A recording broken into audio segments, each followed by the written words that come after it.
In 1915, after 2 decades in South Africa, Mahatma Gandhi returned to India. The country he left was vastly different from the one he returned to.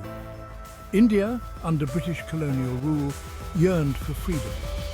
Gandhi, already a seasoned activist, brought with him a novel philosophy of resistance, satyagraha.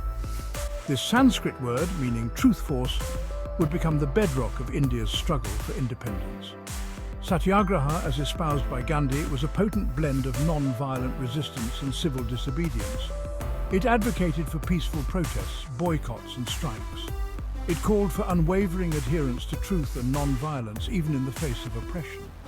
This philosophy resonated deeply with the Indian masses, who saw in Gandhi a leader capable of challenging the mighty British Empire without resorting to violence. Gandhi's return marked a turning point in India's fight for freedom. His charisma, coupled with the potent message of satyagraha, ignited a spark of hope across the nation. From the bustling cities to the remotest villages, Indians rallied behind Gandhi, ready to embark on a path of peaceful resistance that would ultimately lead them to independence. Champaran, a district in Bihar, became the testing ground for Gandhi's satyagraha. In 1917, he travelled there at the behest of local farmers who were being forced to grow indigo by British planters, often at the expense of their own food crops. The farmers lived in abject poverty and were subject to exploitation and abuse. Gandhi, moved by their plight, decided to employ satyagraha. He led peaceful protests and rallies demanding fair treatment for the farmers.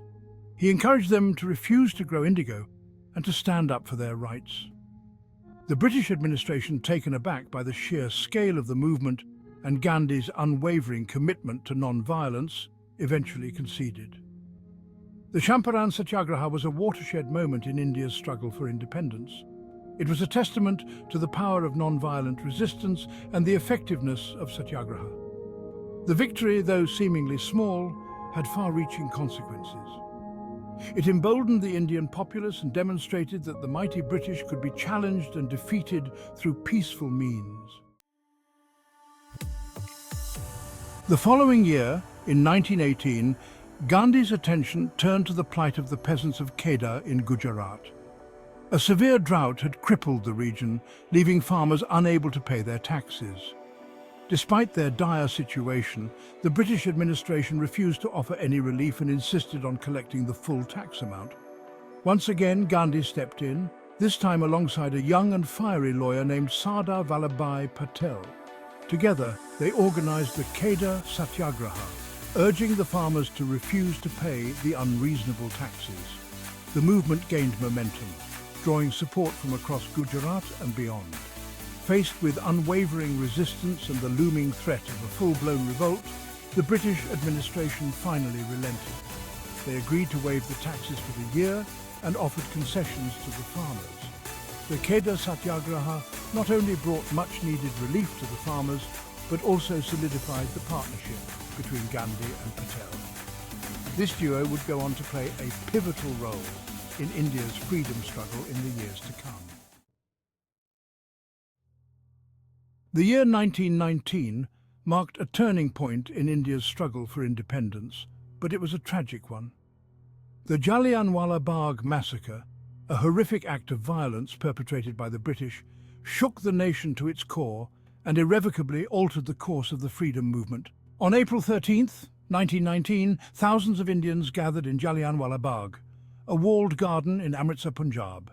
They were protesting the Rowlatt Act, a draconian law that curtailed civil liberties.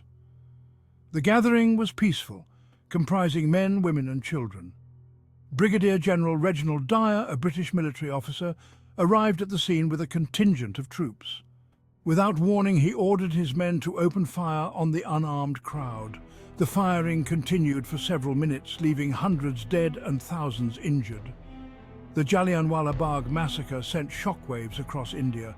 The brutal and unprovoked attack on innocent civilians ignited a firestorm of anger and outrage. The massacre became a symbol of British tyranny and fueled the flames of Indian nationalism.